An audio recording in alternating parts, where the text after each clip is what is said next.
So we're just on a ride, watching for anything we can see. We spot this over here. Couple of lovely little oysters. You can see because it starts from the bottom and goes up the gills. Same on the other side. Pretty cool. Then this one looks like some old ones. That's hen in the woods, all done. They're all done. Old turkey tail over there as well, but yeah. Keep your eyes open. See what you can see. Here we are on our tour. Michelle just picked some oysters down the road. Now we've got chanterelles popping up all over the place. We're going to grab a few of those. And what we'll end up doing probably today is do a couple shorts, and then this will be like a montage video of everything we find. Going along, keeping our eyes out, and look what we found. Pending classification upon further examination. So it's being pretty well enjoyed by slugs and stuff, as you can see, but it's a bolete, which you can tell because this lower part here is like little tines. So you break that off and you eat the cap part. Always kind of looks like that. But we're not going to eat this one. So what we have here are ghost pipe. When we were out the other day, we noticed they were coming out. So we come up to pick some. So we expected the ghost pipe to be up a little bit more, but so far we're just seeing mostly like this little guy here. So, and then of course, there you see behind the leaf, it's just coming up.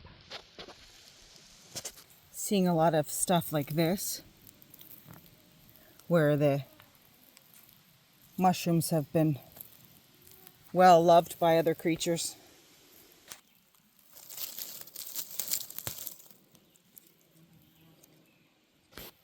So we come along this little guy. Look at the slugs on there. They're just having a heyday.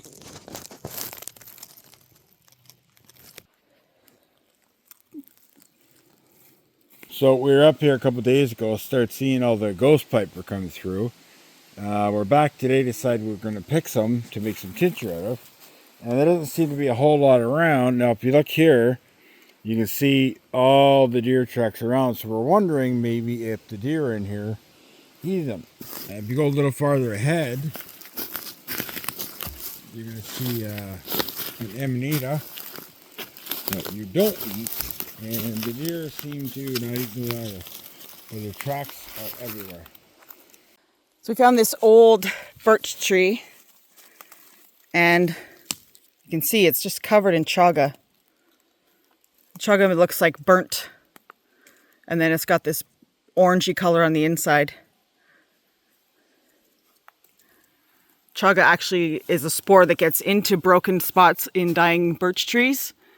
And it starts to eat the core, the heart of the wood, and spread out through. And then this part is actually a result of the tree pushing it out. Hi, I just wanted to take a minute and talk about this little gem here.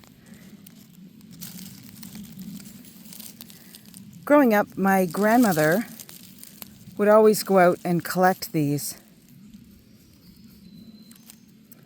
And they were gold threads.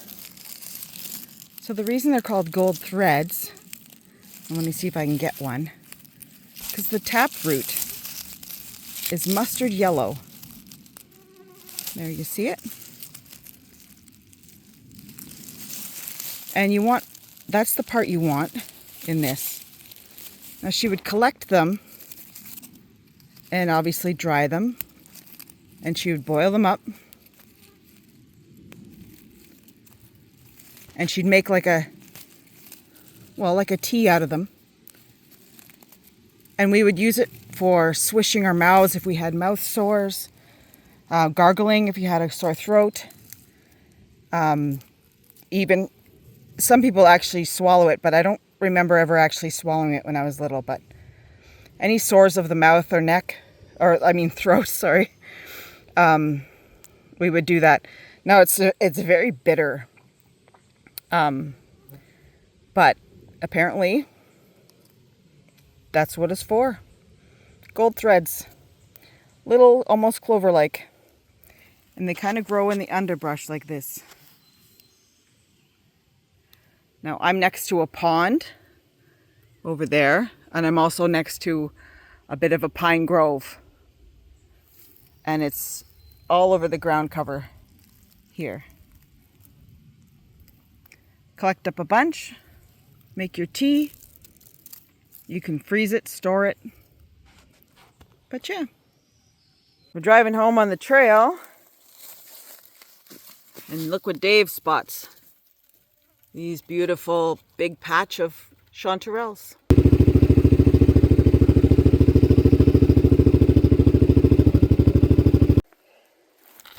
So we were driving along, and we found these oysters. Pretty cool. They're kind of old. Like one has already fallen down in there. And this one, you can tell oysters because the way they come out from the tree like that. The gills come up almost the same way how chanterelles come up, but these usually grow on dead wood. Not sure if we're going to cut these or not, but I'm going to cut it like that. I need both hands though. So there you go. We're back from our four-wheeling trip, which turned into more of a foraging trip today, which is okay. It's always okay and great to find mushrooms. So we ended up here with some real nice chanterelles. Chanterelles, you can tell these are chanterelles, not the jack-o'-lanterns. So if you turn them over and the gills grow down the stem, that's an indication of that being a chanterelle. So we're going to fry those up tonight and have with some steak. Take some, bag them for our neighbors. And then we found a pile of the ghost pipe. Ghost pipe is actually a flower. And we're going to put it in a jar, pour some vodka on top of it, and let it sit in a cool, dark place for about 6 weeks, 8 weeks. Then we can start using it as a tincture for a pain relief and a calming agent more than anything. That's one thing though, is you don't want to overdo it with your ghost pipe. And then we found a pretty substantial sized piece of chaga, which we'll end up busting up into chunks and grinding for teas. And Michelle went down to her mom's place, picked some lemon balm and some catnip. We locked cats up for the video because that's all they want right now. And then while Michelle was cleaning, I went out to the currant bush and picked the rest of the red currants, which turned out quite well. And we'll probably jelly those as well. So now we're going to just throw the ghost pipe into a jar and cover in the vodka and put those away. And we're not going to show you cooking chanterelles and eat them because you don't need to watch us eat. Okay, so we got our ghost pipe back in the jar. We're just going to add our vodka now. And just be sure to cover it up. The vodka is going in clear. And by tomorrow morning, it'll be a dark purple. And it'll get darker as time goes on. So here's the ghost pipe. About 12 hours later, the vodka's doing its thing and pulling all the good stuff out of the ghost pipe. And like I said, it'll be ready. We'll give it a try in 6 to 8 weeks.